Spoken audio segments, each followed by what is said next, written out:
사람도 있었다. 아멘. 오순절이 되어서 그들은 모두 한 곳에 모여 있었다.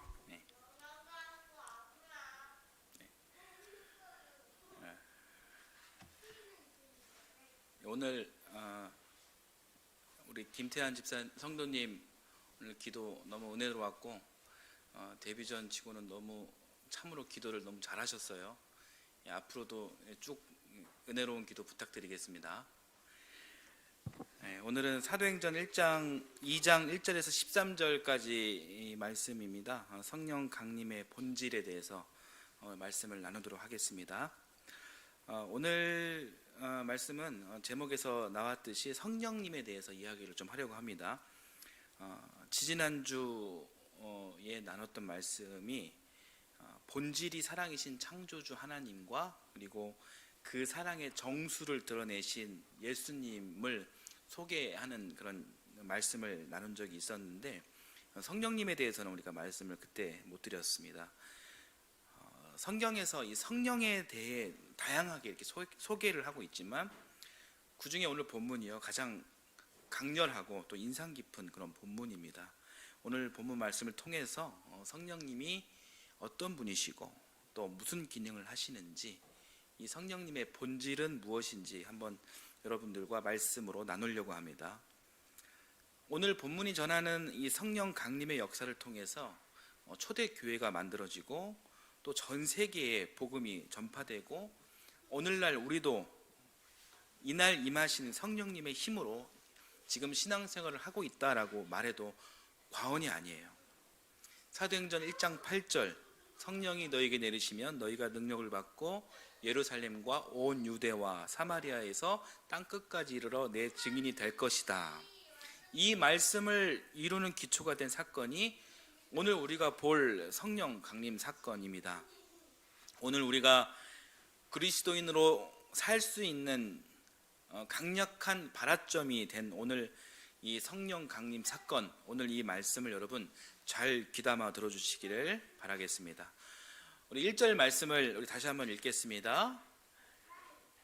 오순절이 되어서 그들은 모두 한 곳에 모여 있었다. 네. 오늘 본문 이 첫 시작의 강조점을 보면 그렇습니다. 오순절이 되어서 오순절을 강조하고 있습니다.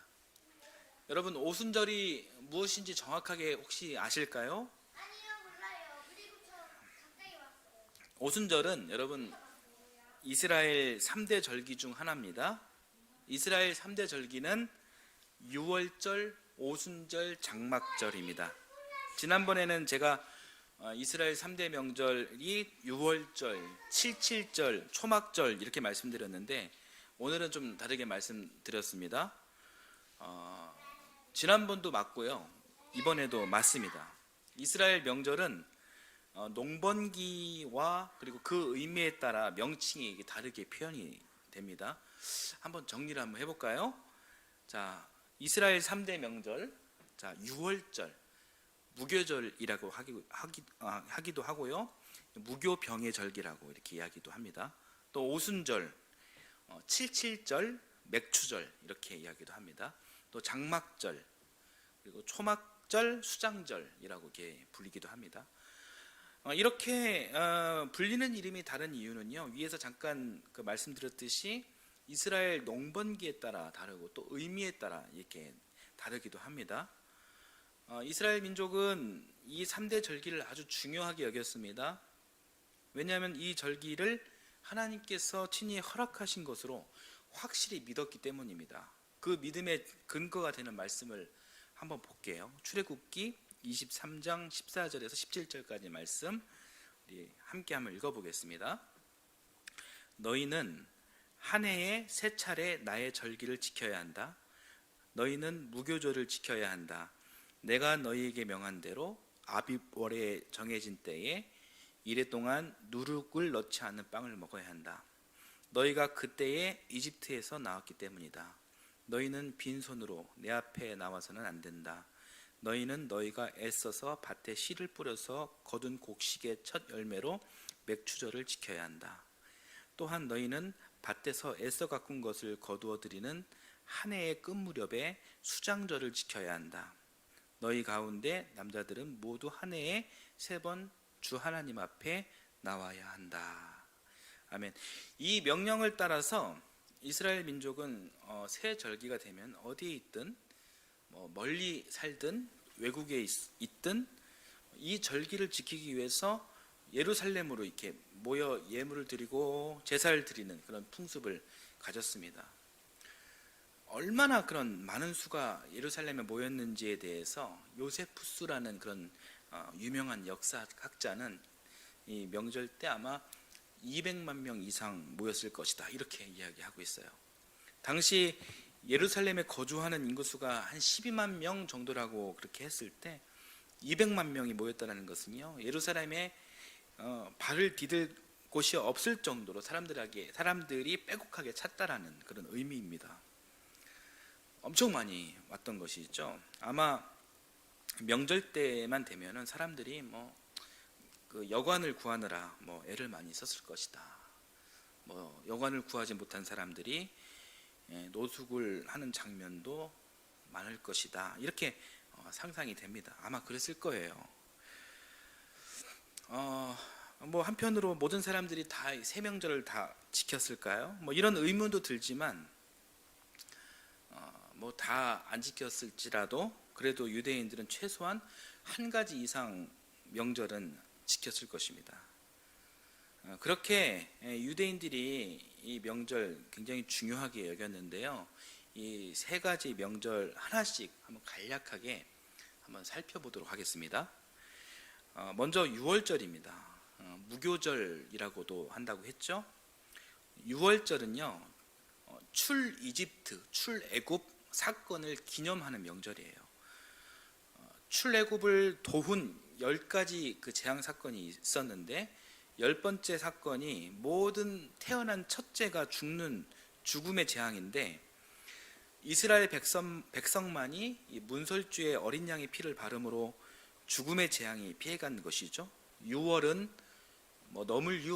넘을 월자를 써서 죽음이 넘어갔다라는 그런 뜻을 담고 있고요. 이를 기념하기 위해서 유월절이 된 것입니다. 그렇게 해서 죽음이 넘어가고 이집트를 나올 때 하나님께서 빵에 누룩을 넣지 말라고 이렇게 말씀하셨어요. 누룩이 없는 빵은 맛이 없습니다. 그냥 이렇게 생각하시면 되세요. 그냥 밀가루를 곱게도 아니고 아주 거칠게 반죽을 해서 그냥 구운 빵이에요. 맛있었겠습니까? 저도 먹어보진 않았지만 굉장히 맛이 없는 거죠. 맛이 없는 거예요. 당시 사람이 먹는 음식 중에 가장 싸고 또 천한 음식이다라고 해도 무방합니다. 근데 그 빵을 왜 먹냐? 출애굽 후 이제 광야 생활을 하면서 얼마나 먹을 것이 부족했겠습니까? 이들의 주식이 이제 급하게 만든 그렇게 급하게 준비한 빵 무교병이었다는 것이죠. 이 무교병은 광야 생활의 고난을 상징하기도 하지만 다른 한편으로는 그것이 유일한 먹거리, 생명의 빵이었습니다.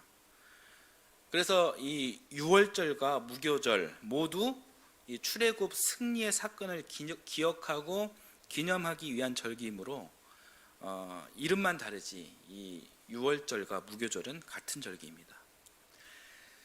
그리고 나서 이어지는 절기가 오순절입니다. 오순절에 오는 숫자 5를 말하고요. 수는 숫자 10을 말하는 것입니다. 그래서 5와 10을 곱하면 50이 되는 것이죠. 그래서 오순절은 이 50을 기념하는 절기예요.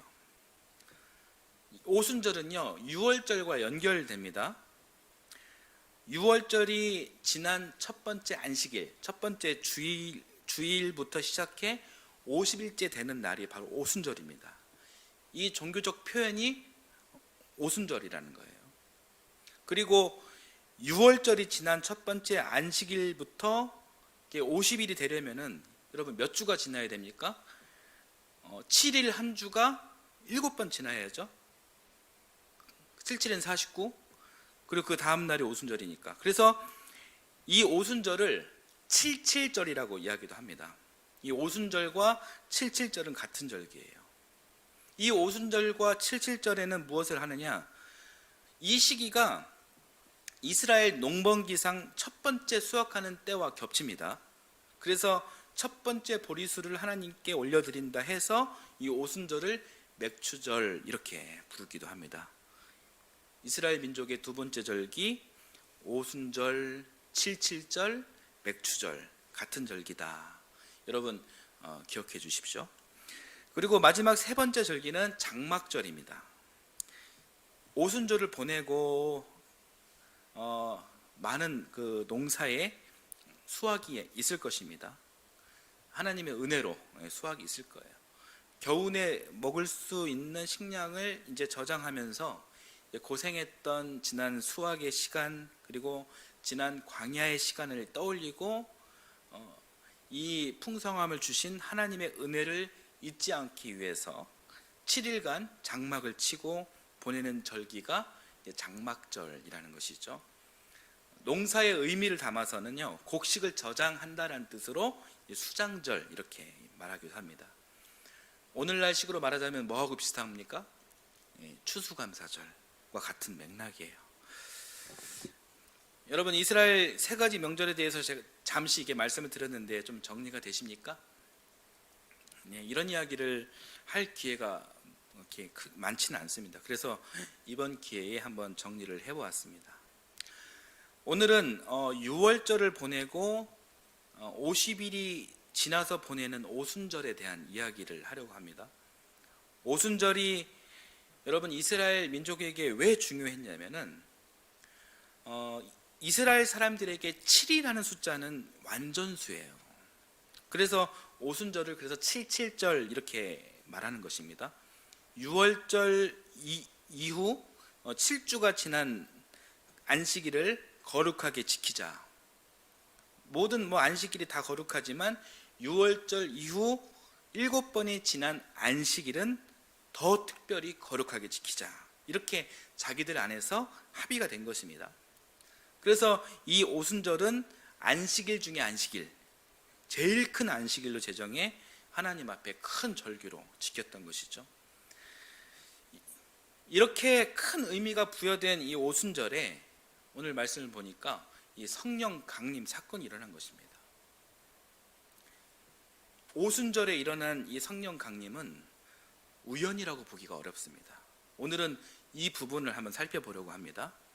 자, 우리 1절을 다시 한 번만 읽어보겠습니다. 같이 읽겠습니다.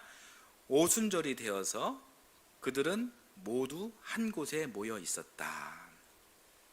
이렇게 나와 있죠. 우리는 방금 세번역본으로 이 말씀을 보았습니다. 세번역은 오순절이 되어서 이렇게 해석했는데요. 사실 이 해석이 충분치 않아요. 그래서 헬라어 원문을 한번 보도록 하겠습니다. 엔토 심플레 루스다이 텐 헤메란 테스 펜테코스테스 이렇습니다. 헬라어 원문으로 완성되려는 때에 그 오순절 날이. 헬라어도 영어처럼 이렇게 뒤에서부터 이렇게 해석을 해야 되거든요.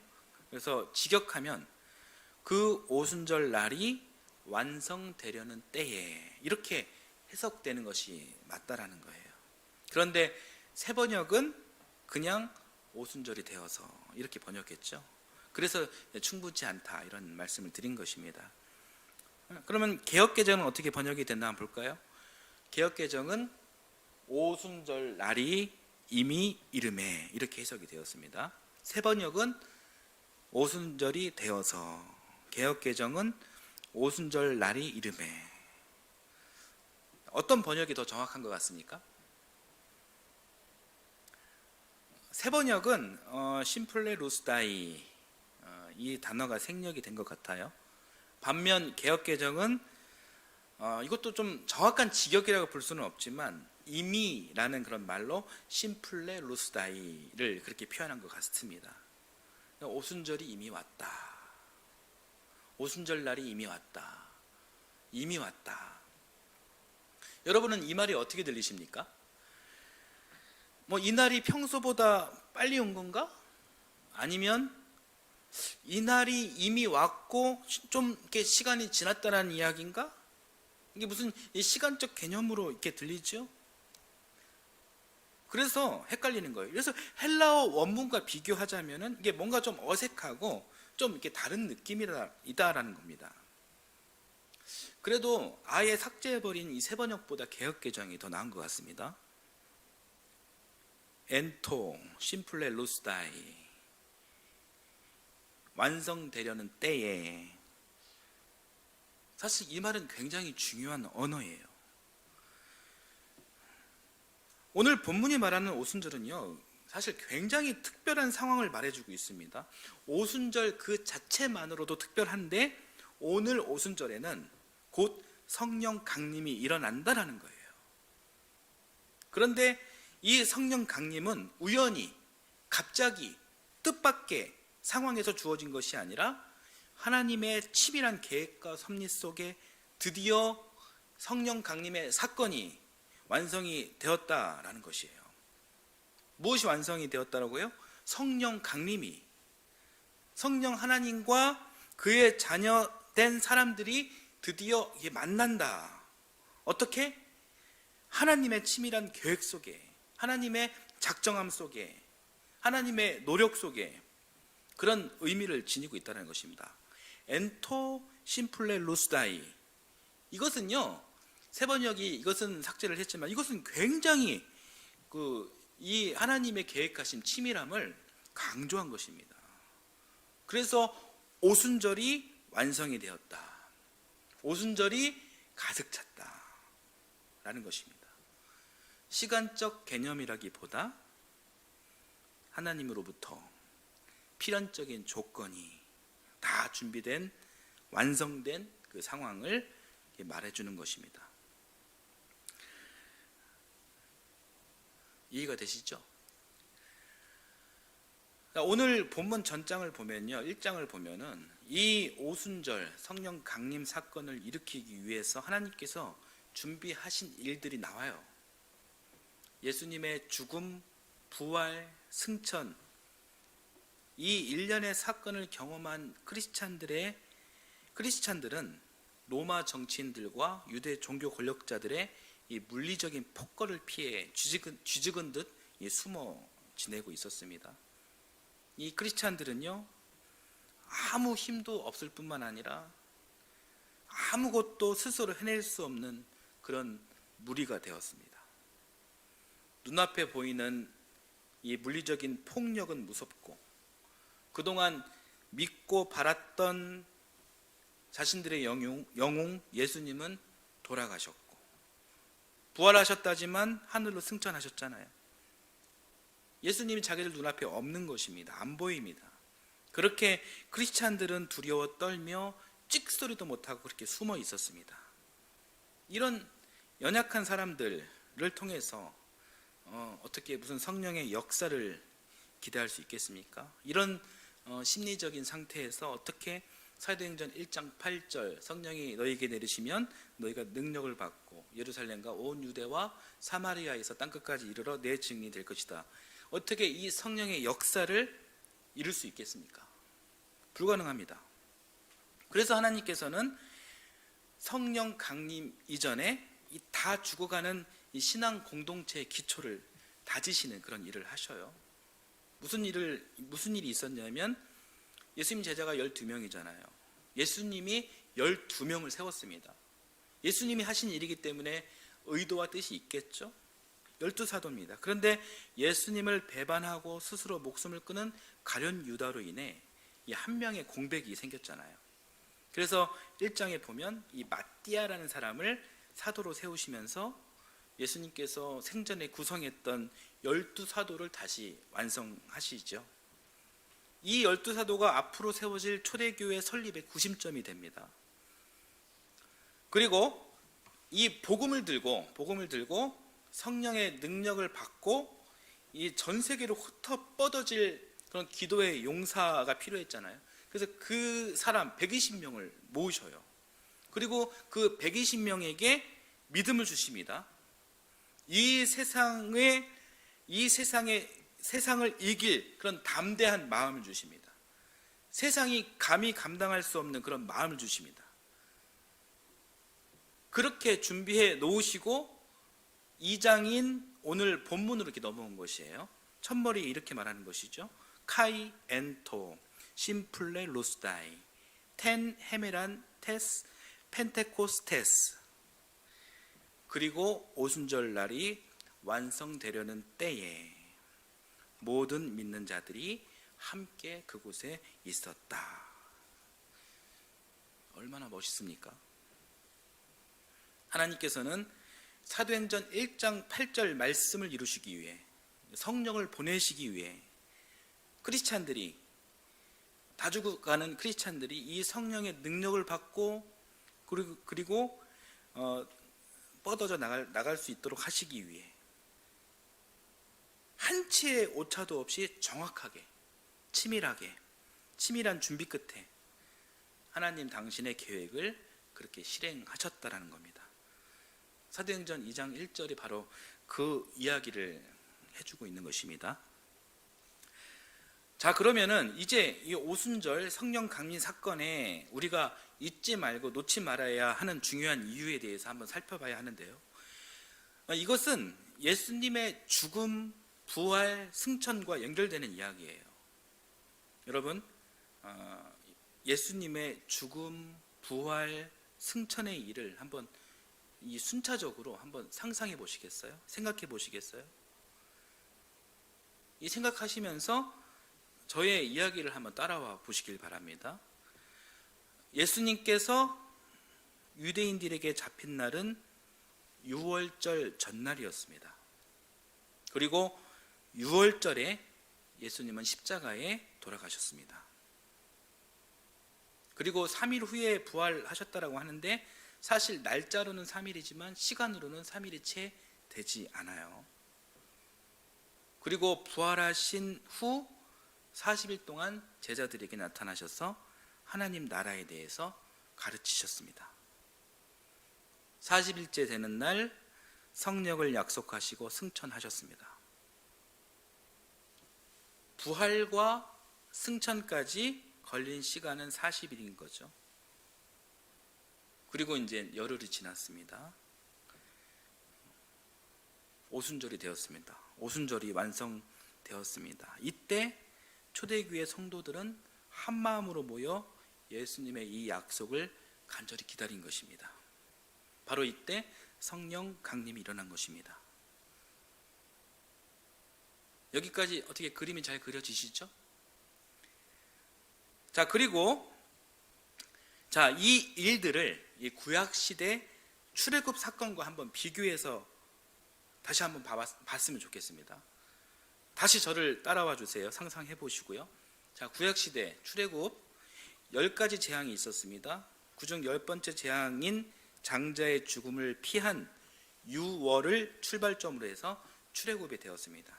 그리고 이스라엘 민족은 광야 40년 세월을 살다가 약속하신 가나안 땅에 들어가기 직전에 유월절을 지킵니다. 그리고 이 유월절을 지키고 나서 비로소 약속의 땅인 가나안으로 들어갑니다. 가나안에 들어가서 오순절을 지킵니다. 이 오순절을 지킴으로 비로소 유월절 이 축제가 마감되는 것입니다. 그런데 이 축제는 그렇게 끝나는 것이 아니라 이어서 다시 새로운 역사가 시작되는 거예요. 새로운 어떤 역사냐면 여호수아라는 인물을 통해서 이 약속의 땅을 정복하는 새 시대, 새로운 문이 열리게 된다는 것이에요. 이 이야기의 포인트는 새 시대, 새로운 문입니다. 저를 한번 따라서 해보실까요? 새 시대. 모세와 함께 한 출애굽과 광야 40년의 세월, 이것이 이제 유월절의 의미를 갖고 있습니다. 그리고 오순절, 가나안 땅의 입성. 이 오순절에 이어 이제는 끝이 아니라 여호수아를 통해 이 새로운 문, 새로운 시대가 열린다는 것입니다. 그런 것처럼 유월절에 있었던 예수님의 십자가 죽음과 부활과 승천, 그리고 이어진 오순절 성령 강림 사건을 통해 예수님의 구원 역사가 끝이 아니다. 종지부가 찍혀진 것이 아니라 오히려 지금부터 이제 새 시대, 새로운 문이 열린다는 것입니다. 성령 강림 사건은 예수 그리스도 구원 역사의 종착점이 아니라 예수 그리스도 구원 역사의 새로운 출발점이 된다는 의미를 가지고 있다는 것입니다. 어떤 출발점일까요? 사실 오늘 말씀의 핵심은 여러분 이 출발점을 잘 이해하는 것입니다. 십자가, 부활, 승천, 오순절 성령 강림은 어떻습니까? 이 일을 이룸에 있어서 사람의 노력이 얼마나 있었습니까? 전혀 없었습니다. 모든 것 하나님의 치밀하신 계획 역사 속에 가능했던 것입니다. 이 시점에 이르기까지 사람의 의지나 역할이나 공로 아무것도 없습니다. 그런데 여러분, 성령 강림 이후부터는 하나님 나라를 만들어가고 하나님 구원의 역사를 이루어가며 하나님 홀로 일하지 않으신다라는 거예요. 성도들을 통해, 여러분들을 통해 창조주 하나님의 형상을 닮은 당신의 피조물인 사람들과 함께 그 역사를 이루어 가신다라는 것입니다. 여러분 이해가 되시죠? 성령 강림이 도래한 이제부터는 성령 하나님께서 우리 삶에 들어오셔서 우리를 당신의 도구로 사용하시고 당신의 나라와 의를 구하는 그 일을 하실 때 우리와 함께 동역하신다는 것입니다. 이것이 바로 새로운 시대를 의미하는 것입니다.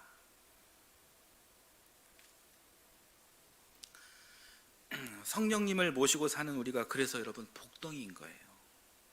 우리가 우리를 통해서 금메달을 따고 부유해지고 건강해지고, 그래서 우리가 복덩이라는 의미가 아니라 하나님 나라를 위해 우리가 부름을 받고 하나님의 동역자로, 하나님의 봉사자로 일한다는 것이 귀하다. 하나님 영의 기운을 받아 지음받은 영적인 존재로서 하나님의 의를 위해 사는 것이 귀하다. 그런 우리를 통해 예수 그리스도의 구원의 복이 온 동네로 흘러 넘치기 때문에 성도된 우리가 복덩이인 것입니다. 이 사실을 인지하지 못하면 여러분 사도행전 1장 8절 말씀을 절대로 이해할 수 없습니다. 사도행전 1장 8절 말씀 참 귀한 말씀인데 우리 같이 한번 읽어볼까요? 읽겠습니다. 성령이 너희에게 내리시면 너희는 능력을 받고 예루살렘과 온 유대와 사마리아에서 그리고 마침내 땅 끝에까지 이르러 내 증인이 될 것이다.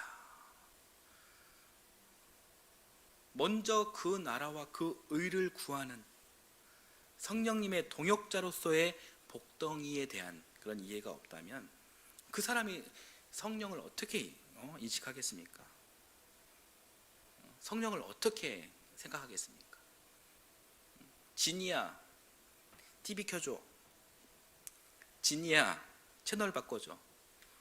진이야, 볼륨 올려줘. KT 진이나 요술램프 진이 정도로 성령님을 생각하지 않을까요? 여러분 이 말씀만 드리고 오늘 설교를 마무리하겠습니다. 누가는 누가복음과 사도행전의 저자입니다. 누가는 복음서와 사도행전을 이렇게 분리해서 그렇게 썼습니다. 사실 이 누가복음, 사도행전 한 권의 책으로 엮어도 큰 무리가 없어요. 그런데 굳이 분리했습니다. 예수님 탄생, 죽음, 부활, 승천에 대한 이야기는 누가복음에 담았습니다. 그리고 예수 그리스도를 믿는 믿음으로 사는 성도의 삶에 대해서는 이 사도행전에 담았습니다. 예수 그리스도를 믿는 믿음으로 이제 성도는 어떻게 살아야 하느냐? 세상의 힘에 굴종하며 두려워하며 떨며 살아야 하느냐? 이 현세를 포기하고 저 천국, 저 하늘만 바라보며 살아야 하느냐? 그런 것이 아니다. 성령의 임재하심과 성령의 역사하심과 성령의 내주하심을 믿고 이 세상이 결코 감당할 수 없는 그런 담대함, 믿음을 통해 이제부터 약속하신 성령님의 동행과 그 능력을 믿고 예수 그리스도의 흔적을 남기며 살아야 한다는 이야기를 사도행전이 말해주고 있는 거예요. 사랑하는 여러분, 예수 그리스도를 믿는 믿음은 우리 신앙의 출발점입니다. 종착점이 아니에요. 믿음이 종착점이 될 수가 없습니다. 이 믿음은 우리 신앙의 출발점이에요. 예수 그리스도를 통해 우리 신앙이 출발했고, 이제는 우리 신앙이 우리 삶으로 예수 그리스도의 그런 흔적을 남겨야 한다는 것이에요. 우리의 사도행전이 우리 삶의 페이지로 남겨져야 한다는 것입니다.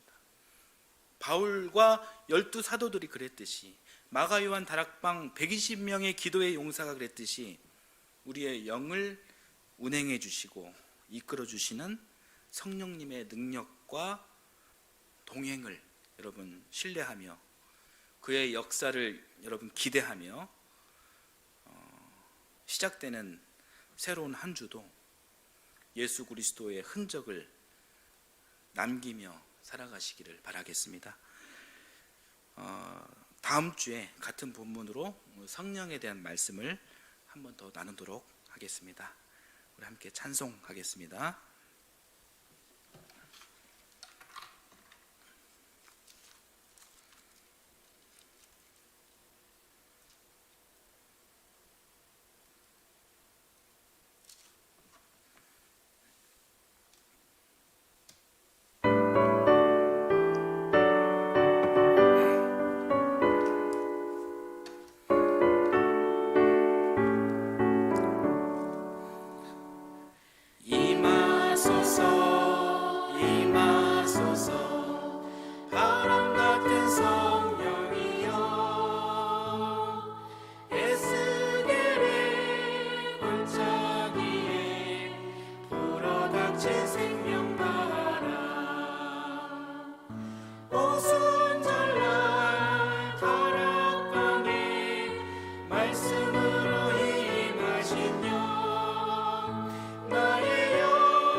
생수 같은 성령이여 거친 들의 샘이 솟고 사막에는 강을 흐르고 생수 같은 주의 성령 폭포같이 부어주사 내 속에서 생명수가 흘러나게 하옵소서. 임하소서 임하소서 기름 같은 성령이여 은혜로서 치료하고 사랑으로 삼으시오. 나의 영광 나의 삶이 강건하게 보존받아 어두운 세상 밝히나다.